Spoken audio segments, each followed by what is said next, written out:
All right, so let's head in to what's happening politically in the polls. Just this week, a new Biden-Trump poll shows them exactly in a dead heat with 14% they don't know. Incredibly, they don't talk, and I think when I looked through the article, it did not talk about swing states. So, the general election, they talk about how Biden had, again, like the most votes ever in history, and it was whatever it was, 81 million. And guess who had the second most votes in history? It was Trump, which was like 73 million. So great, but the truth is it came down to like 40,000 votes in 3 swing states. And all they're doing is lying to people. Like, look, the election could go either way, honestly, if it came down to Biden versus Trump. I mean, realistically, as leftists, we're kind of inclined to present it like Trump's going to win, which he could. I'm not saying he can't or won't, right. But like, because it furthers our cause to say, look, you got to get rid of Biden. You need to go left. You need to push these things, right. But it's real too that he could easily lose to Trump. And when you look at the numbers, they're doing a Hillary thing like they did in 2016. They're saying, look, the overall numbers, whatever, but if you analyze it state by state, Biden's gonna lose all the damn swing states. I mean, it's hard not to think so, especially because the big thing he's running on is Bidenomics. And Bidenomics polls like this. 34% of the country approves of his rate, gives him an approval on how he's dealt with the economy. When they ask people, what do you think of when you hear Bidenomics? Higher inflation, tax increases, and then, 15 points below, investment in infrastructure and job creation. We have 70% of the country saying that they are living paycheck to paycheck. Nobody can afford a house. Yeah, and this is where the Democrats are always led by the dumbest political strategists on earth. And it's because it's a incestuous, like the political consultant class is just all incestuous. It's all like, Biden's kid is a thing. And then Kamala Harris's cousin is the head of this and that and the other. So they're not smart people is what I'm saying. These people so there's a strategy in marketing to lean into your weakness. And that's what they're doing with Bidenomics. They're trying to take back the term Bidenomics. Right. But where this fails is common sense. They're missing the common sense factor, which is you can't tell people they're doing good when they don't feel like they're doing good. I mean, financial hardship and food insecurity rates are rising in the U.S. The dark blue is the percentage of Americans who are struggling to pay their bills, and the light blue is people who don't have enough to eat. Come on. Yeah, 40% of adults have less than $1,000 of savings. Just in the last year, now 23% of homes in the U.S. are affordable to middle income buyers, but last year it was 50%. So, I mean, that's an enormous decrease, obviously. Shoplifting is up because more Americans are shoplifting food as aid runs out during the pandemic, right? So all of these things are happening. People are upset. And what we have instead is Bidenomics critics are being proven wrong. Happy days are here again. We have Chris Murphy. Repeat after me. He's just going to insist upon everybody getting happy about Bidenomics until, he'll just repeat it until he's blue in the face. The economy is growing. Factory construction is booming. Inflation is disappearing. And it's because of Democratic policies. You won't hear Republicans talking about how great these numbers are. By the way, the numbers are coming from Morgan Stanley, which, not exactly the barometer of the working class. And also they don't talk about a single policy, right? If you said, hey, people are feeling really good, Medicare for all is saving people not only, tens of thousands of dollars a year, but also peace of mind. Also, they feel that they can speak out against their employer. Like that would be, a policy. Hey, free college tuition for all, and we're canceling student debt. Like but they can't point to anything. So it's just this sort of like, oh, the GDP is up and the stock market's going great. And that's it. Yeah. And somehow we lost the two graphics, but there's a graphic of Kamala Harris. She gave a speech, and at the speech she said, oh, America, she says what leftists say, which is a lot of Americans can't afford a $400 bill. They're $400 from being broke. And then what's his name? Defending Biden. Holding Biden accountable. Holding Biden accountable. Yeah. And I wanted to give him credit for it because he did a side by side of that, of her saying a lot of Americans can't afford a $400 bill, and then the average increase of student loan payment, when student loan payments restart, the average payment is going to be $503. So that's what you're looking at. You're looking at them saying to the public, oh, we're fighting for you because $400 is going to make a lot of you broke. And then, a lot of you got to pay $500 every month. And there's nothing we could do, even though we know day one they could have canceled all of student debt. And student debt, student payments are going to restart under Biden when they were paused under Trump. That's going to be a great talking point when it comes to the general election. And that's the thing, is that there are so many avenues that Trump, once it becomes a general election, can choose. Like, you got Biden's record to run on. He can run against Biden. And that's why incumbents, they have an advantage. I mean, outsiders have an advantage somewhat. They can look at, you said this before you ran, and you didn't do that. You didn't do that. You didn't do that. Oh, I'm left of you on student loan debt. We should forgive all student loan debt, or whatever he wants to say. Climate. I wouldn't have gone to war, and I wouldn't have this, I wouldn't. I'm the one who got us out of Afghanistan, and you failed to do it right. So once that, like, Trump isn't even starting to make that argument yet. Yeah. But when he does, he's going to have a lot of good points. Now, he's a fucking loser, and he's a liar. Yeah, and he's a liar and all that. But his points will probably be correct. And because Democrats are so, they leave, again, just the way they do with COVID, like, by pretending everything is fine, they leave an enormous vacuum that is going to be filled with right-wing crazies, because there has to be some explanation or some answer to all of the problems. And if Democrats keep pretending that everything's fine and better and not listening to their base, that leaves, a huge lane for Trump. There are no real wins for Democrats to point to. No. Because and especially once you get into head-to-head, Democrats always tack to the center and try to appeal to the right when it comes to the general election. Well, they gave more money to cops. Yeah. Well, yeah, exactly. So, more money to the military. I mean, they'll appeal to their Mitt Romney Republicans or whatever. That's what they'll do. Like, oh, you thought we were, like, in Biden's State of the Union address, when he's like, oh, you thought Democrats were going to cut oil? We expanded oil everywhere. What do you say now, Republicans? Yeah.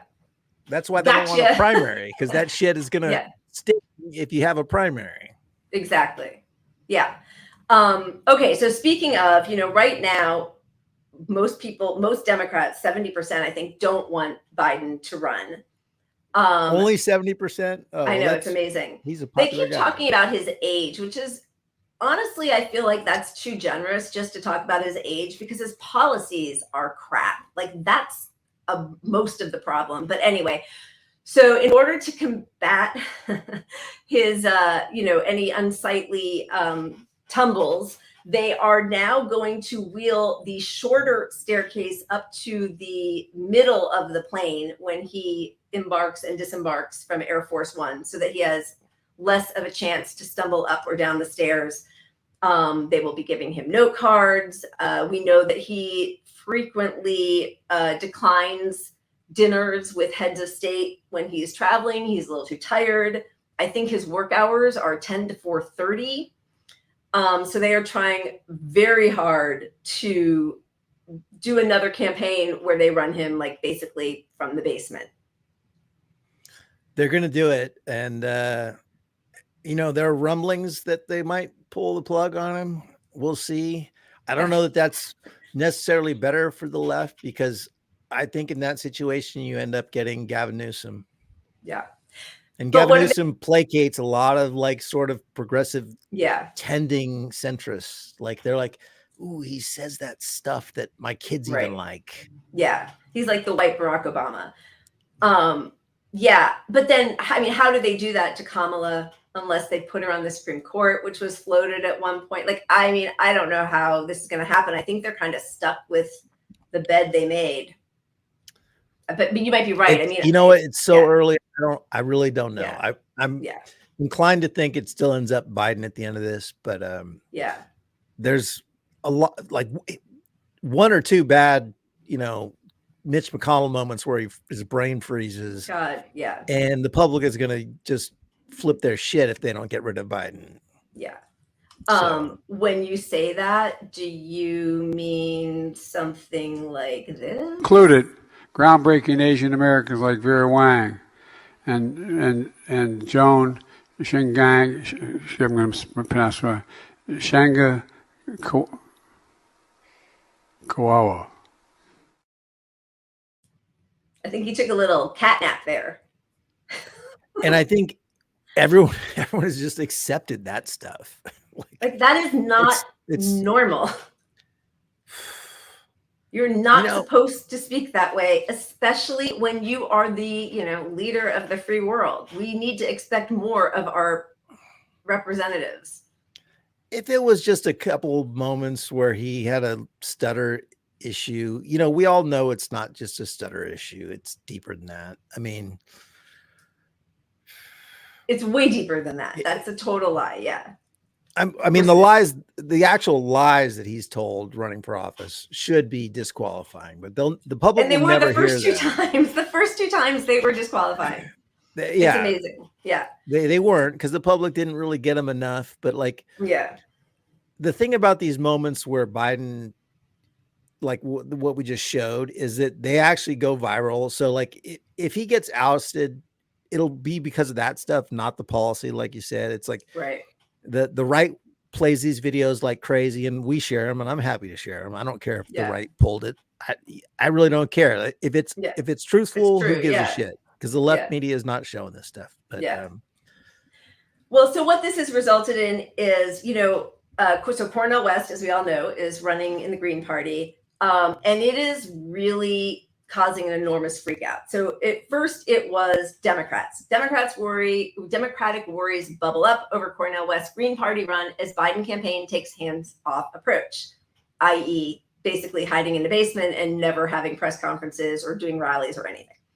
Then it escalated a little bit because we had progressives in Congress voicing concerns over Cornel West's third-party bid, worried that a figure they respect could cripple President Biden's chances at the White House.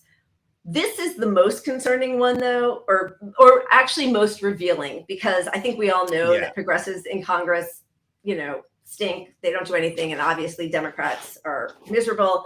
But for the DSA, you know, to say that they aren't sure if they should endorse Cornel West or Biden is really illustrative on what the DSA is. This is from the article. DSA has not yet made an endorsement in the race. The tension between lofty idealism and pragmatic politicking could once again be laid bare ahead of the 2024 cycle between supporters of West and those willing to accept the imperfect vessel of a Biden second term. I mean, imperfect vessel? Like if you're a leftist whatsoever, it's so far from being an imperfect vessel. He is your enemy. He is the person that does evil under the guise of being your friend. Yeah. So like the idea that DSA wouldn't support West, what is DSA? I mean, I know there are lots of local groups of DSA, and some of the local groups are the most leftist groups in the community they're at, and great. But what the fuck? Yeah. Like, you know, this is where like it's like a union with bad leadership, and DSA national ends up with some shitty positions a lot. Absolutely. Yeah. I mean, it really, each subject that we talk about is like a microcosm for everything else we're talking about. So yeah, it's like with the unions, it's like in the Democratic Party, it's the management rarely, the people who are supposed to be representing the rank and file clearly have their hopes hitched to the higher, to being in power and money. And I mean, they really are not working. They are so worried that they're going to lose any seat at the table or influence or pretend influence with people in power. Exactly. And that's where DSA is fucking up. That's where,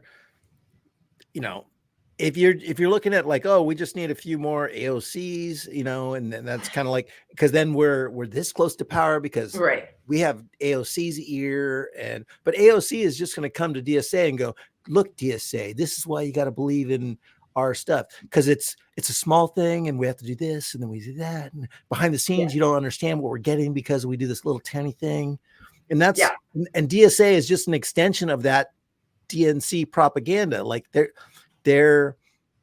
it's pushed down from the progressives that are really hardcore Democrats now. Don't kid yourself. Almost all of them are hardcore Democrats. And then they come and then they get DSA's involvement and buy in on this stuff. And then more sort of progressives are like, well, DSA. No. And then people look at, people will be like, Lila's even to the left of Bernie. And we're like, wait, what? Bernie's not left. What are you talking about? Like, but then that becomes the standard bearer for what's left, because they keep capitulating to the people in power. And they used to be called the progressive radicals because, so it's like this, it is all just a big show. You call Bernie the most left radical guy in the country. And I mean, I still have a lot of fondness for him, but he is an enormous disappointment. But once you call him a radical leftist and then he supports Biden, well, then what are you? Yeah, exactly. I mean, like, I think of all the family and friends that I pissed off by backing Bernie, and then so they're hanging on like, well, Bernie's on this. He's like, and you're not. You're fighting for it, and Bernie's like, fucking Biden's girl. Bernie loves, bro. So here's a contingent that I am not sure how this is going to work out for Democrats going full mask off. They are, so polls and Reuters interviews show younger Black voters and Black men of all ages are losing their faith in Democrats, President Joe Biden, and perhaps even the political process. Now in Washington Post, Democrats worry their most loyal voters won't turn out for Biden in 2024. It's just their base. It's just their base that they can't win without, that they have completely dismissed and been horrific to. This was video. Yeah. The video? Yeah. Let's show the video. Are you or am I? I got it. Here we go. Okay. And you mentioned Cornel West, who by any measure is a pretty fringe candidate, but we all remember Jill Stein in 2016. If West even pulls off a sliver of voters, Black voters in particular, that could be the difference in some of these states. So tell us, what's the Biden campaigns? Are they aware of this potential issue, and what's their plan to try to make sure they keep those voters in line? Certainly strategists have raised concerns about third-party candidates, not just Cornel West, but also this no labels candidates that we're hearing about. But I think the thing that the Biden world is banking on is Donald Trump. Their hope is that if he is in fact the nominee, that will galvanize people in the same way that it did in 2020. There was voters who purely cast a vote against Donald Trump, and they're hoping that threats to democracy and him being on the ballot again will have the same effect that it did then. Yeah, that certainly is something in some ways that the White House is counting on. Dynamics would change if the Republicans ended up with a candidate that wasn't Donald Trump, but polls suggest there's not really any sign of that.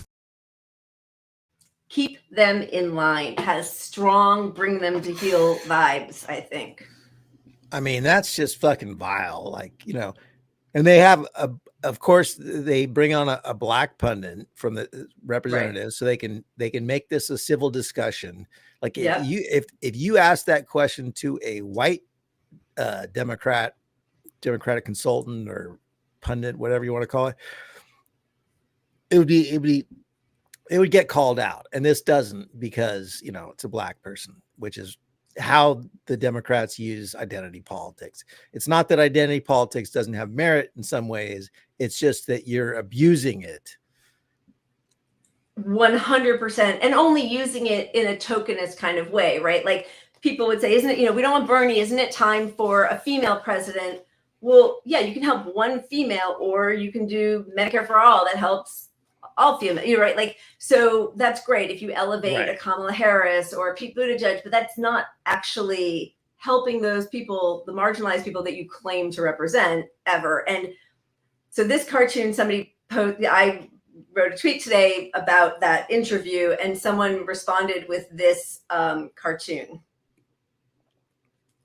which is pretty accurate, and also well, so it's spot on.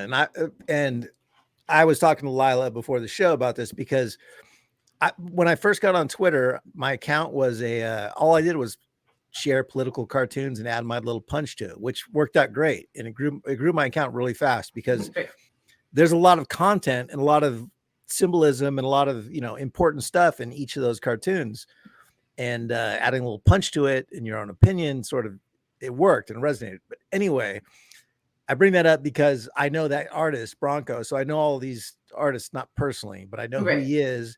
And he's a pretty vile racist on the right. Yeah, I know. That sucks. But they all are. And yeah, there are very few political cartoonists that criticize the left harshly who are anywhere near the left. So in the world of political cartoons, which are what you get in the New York Times, and all the main papers used to use these things to spread their messages, there's only one that I can think of that's really very good, who is a lefty guy who criticizes Democrats, and that's Ted Rall. If anyone wants to look his stuff up, he's amazing. He's spot on every time. So anyway, I got a lot of grief for always sharing this guy's stuff, but his stuff is right, except for his really racist stuff. Yeah, I mean, yeah. And the thing that's amazing, we had Biden saying, "You ain't black if you don't vote for me," and just so vile. I think, what was it, in like the last 60 years, Trump had more black voters than any other Republican in the last, I think, 6 decades. Which is crazy. It's that crazy, just shows but you, because he is so, xenophobic and racist, basically. But so is Biden. So okay. He is. But my point is, because he's so obviously that, right, for him to have gained a bigger share shows just how much of the political class is hated by America. Yeah. Like he's just an outsider. He's a grenade in the system. He's like a fuck these normal guys. That's all it is. It's still that. It's the same thing again. Yeah. Yeah. All right. Should we move on to shots? AOC? Yeah, we should. Oh yeah, we should definitely do a shot. But we have I think this is probably our last category, right? Because we still have to get to the worst of the week. All right. And it's 6:30. I mean, I don't know. It's kind of, but we should definitely have a shot, right? All right. So we should end the show before I have more technical difficulty, which is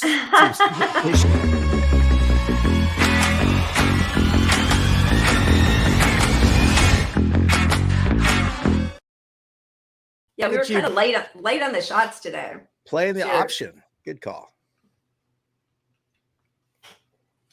I did want to get to this article that came out last week, just because I think that he phrases it perfectly. Freddie DeBoer, I think is how you pronounce his last name, about AOC being how the most promising leftist of her generation lost her political identity. AOC is just a regular old Democrat now.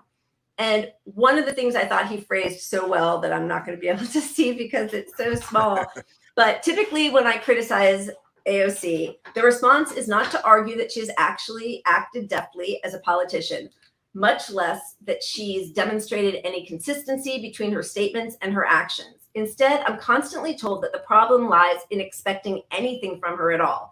Hey, she's just one congresswoman. She's hemmed in by her party and an undemocratic system.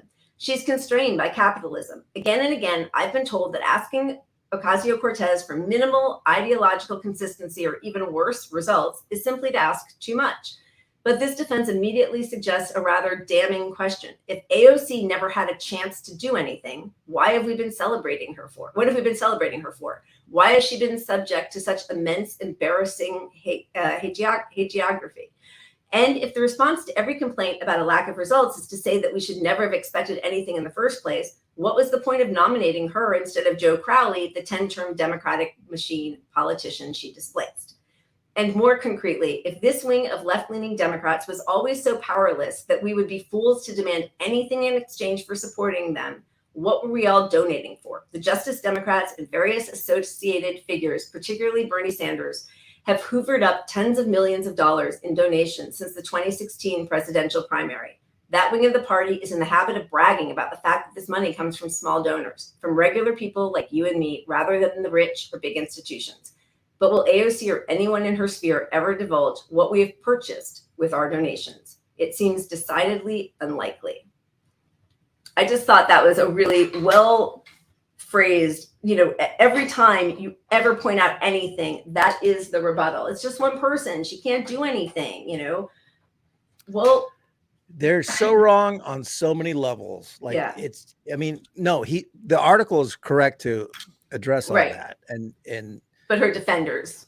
Yeah, her defenders are so wrong because look, if she had come into office and maintained how she came in initially, it would have paved the way for so many other progressives to get buckets of money. I mean, they minded buckets and fuckloads. Those buckloads. You get buckloads of money. Buckloads. That's my new word. Yeah. You heard it here. Buckloads. But she came in saying, "I'll be a one-term senator. I'm going to fight like hell." She pointed out the initial freshman congressman meeting. She's like, "This is ridiculous. This whole thing is run by consultants and corporate people." And then that was it. That was the end. After that, they pulled her in a room or something. They made her cry on the floor for the Iron Dome vote, and then that was it. Yep. If she had maintained her gumption, she would have inspired so many more people, and the other people that she inspired from fighting, constantly and pushing back against the Democrats would have gotten tons of money, But now you've got everyone divided on anyone who's anti-Democrat. And if this person came out that would have been inspired by alleged alternate universe AOC who kept to her shit, AOC would have been against her. AOC would have endorsed her opponent.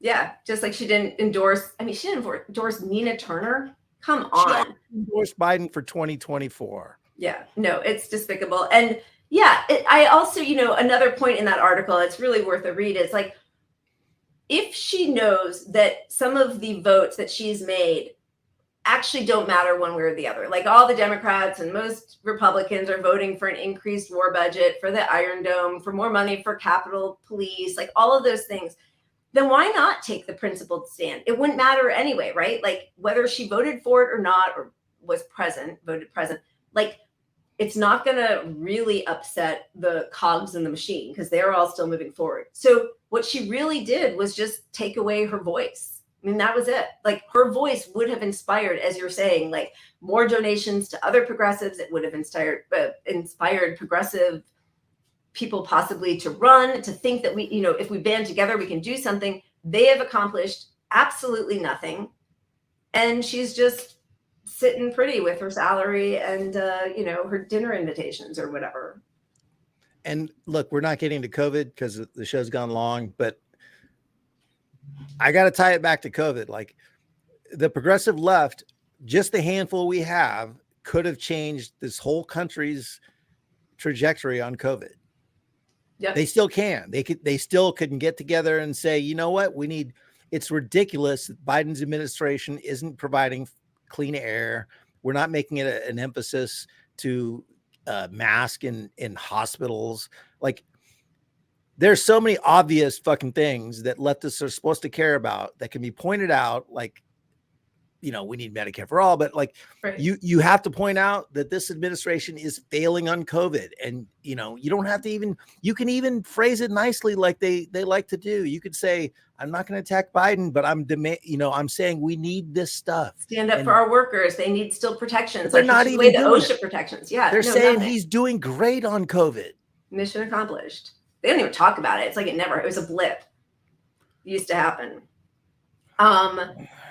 Yeah. So, okay. We didn't get into Trump's third indictment or how the Biden DOJ is using its power. Do you want to talk about any of that, or where are you in the trajectory right now? What are you feeling? I mean, okay. My thoughts on Trump are that, all of it. Because you and I are still betting on this one. I'm still thinking there's a chance that Trump is not the nominee. He is going to run from prison. I'm just saying it's still early. It is still early. I don't know, Pat. I know we still have to have a good bet, like what the loser has to do. I think, we've said this so many times, I can't stand him. Unlike the Clintons, I would not have golfed with him or invited him to my wedding, 10 years ago. Unlike, the executives at NBC, I wanted to give him a show. He is a despicable person, and anybody with a brain has known that since the 1980s. He should have been in jail a long time ago. If we actually prosecuted corporate white-collar crimes, he wouldn't have even ever been able to run for president. However, I do think that it is hard to escape the optics of Biden's DOJ bringing this out now, 2.5 years after January 6th happened. And at the same time, pardoning Sam Bankman-Fried, who gave millions of dollars to Biden's campaign. No, I agree with you that the DOJ under Biden has politicized themselves. They have forgiven Democrats. Sam Bankman, is that his name? Sam Bankman? Did I just make that up? Yeah, Sam Bankman-Fried. Okay. They've done a lot of things that the right can latch on to correctly, that Biden has done to abuse the DOJ, in my opinion. And and this is the problem with the media not being there's no trusted media. So because that's something you could look into and say, they're politicizing that and they're abusing the DOJ. So now you can say, well, shit, they're just after Trump. They're they don't want him to run. His numbers are so good. Yeah. So, but all the charges against Trump are true. I mean, he's a fucking scumbag. They're all true. 100%. Yeah. So 100%. But it does give fuel to the right to not disbelieve the press on the left or center left or whatever you want to call CNN and MSNBC. Yeah. They are right to say that those guys are fucking liars and we shouldn't trust them. So that gives them permission to like their side of the aisle stuff. Yeah, exactly. I mean, just seeing this Hunter Biden associate who has already been charged and has to serve jail time for other, disgusting. I mean, it's like, what a great group of people they all run with, but, for other crimes. But he was supposed to come to closed door testimony before Congress this past Monday, 2 days ago, to talk about all those phone calls that, allegedly Hunter Biden included his father on in order to influence business, both domestic and abroad, which is illegal. And so the weekend before, Biden's DOJ tried to put him in jail that weekend to prevent him from testifying. That looks bad. That's bad. Look bad.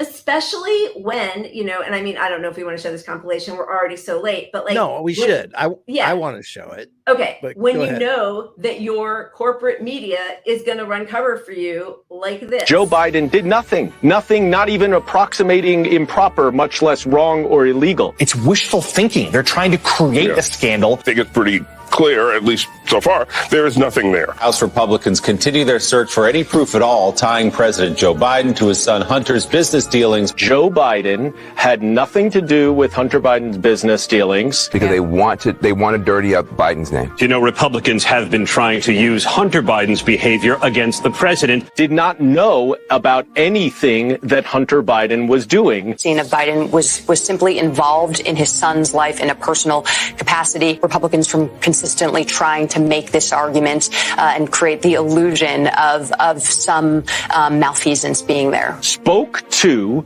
business associates of Hunter Biden to say hello, to have small talk, casual conversation. Hunter Biden talked to his dad on the phone all the time. They talked basically every day. Sometimes Joe Biden would say hello to the people in the room if he popped in or on the phone or whatever. It's all casual conversation, niceties, the weather. They never discussed the business. These were more of just cordial hello types of conversations. Business was never discussed on those calls, and that was more casual sort of check-ins, casual conversations. President Biden might have said, hey, quit putting me on speakerphone. Are you having a business meeting? Like, what is that about? But do you hang up on your phone, on your side? Beau Biden, Hunter's brother and President Biden's son, was very ill with cancer and then passed away.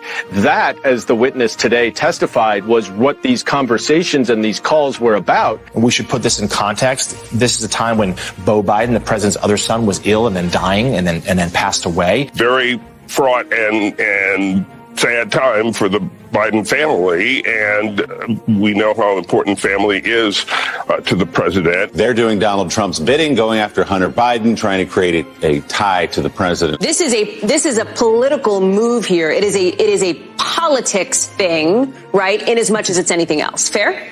Yeah, I think so. There does not appear to have been a direct business tie. Because right now you don't see any conduct that's illegal, that there is regulation or law that's prohibiting it, even though it might be highly unethical. I don't see high crimes and misdemeanors. I don't even see a low crime. I see a son who's using his father. People with famous last names, using them for their own purposes. People in your families, they're ne'er-do-wells.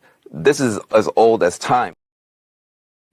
I mean, that's, when Ivanka and Jared do that, it's despicable. And it is. That's despicable. Trading on a person in power's name for your own economic benefit is despicable. It's illegal. I think they're going to get him on being a foreign, is it not foreign agent, but working for foreign. Yeah. Was it Farah? So yeah. I don't. Yeah. But the point is, the media. If that whole clip was Fox talking about, like you said. Because you stole my point, as always. Sorry. No, but if that was a highlight reel of Fox News, defending like Ivanka and Jared and I don't know, Donnie Darko, whatever. I don't even know the kids' names, whatever. Yeah. But it would be the same thing. They would just say, oh, it's just access. It's just a phone call about, They like betting. They like watching football together or something. Right. They talk about the weather. This is no different. These are the media people making excuses as they tell the story instead of saying this needs investigation to resolve because we don't know. Right. The facts are not out on any of this, and they've been proven wrong over and over again. Yeah. On the left, Yeah, liberal, whatever. Yeah. But it's just the same thing. So it's our side, their side stuff. It's not it's not the media reporting on something honestly, right? Yeah, which fuels someone on the right saying, "Look, there's no one like if you're on the right, you're not going to tune into CNN and watch that shit, or MSNBC and watch that shit, and think that's fair because you saw how they covered, the dumbest shit that Trump ever did." Yeah, I mean, it's really unfortunate that there is nobody truly just kind of calling balls and strikes. But as you said, not only just saying nobody's digging deeper. Nobody's trying to reveal the truth. They're always accepting their bullet points from the White House or the State Department or the Pentagon without ever digging deeper. So they're just spokespeople. I mean, they might as well just be, writing it all down. They're just stenographers. And this is stuff we're all told to ignore so that Biden wins. It's the same shit we always hear, like democracy. Quiet about all the problems that are glaringly obvious on the left, or could be an issue because the guy on the right's fascist, Yeah. Where this is where we need to convince people, the voters, that like the only way you win against that guy on the right is to be honest and get rid of this fucking piece of shit. 100%. Which reminds me of this. Democrats! You don't have to vote for Joe Biden. You don't have to vote for Joe Biden. You don't have to vote for Joe Biden. You don't have to vote for Joe Biden. You don't have to vote for Joe Biden. You don't have to vote for Joe Biden. You don't have to vote for Joe Biden. You don't have to vote for Joe Biden. You don't have to vote for Joe Biden. You don't have to vote for Joe Biden. You don't have to vote for Joe Biden. You don't have to vote for Joe Biden. Not one more fucking vote, y'all.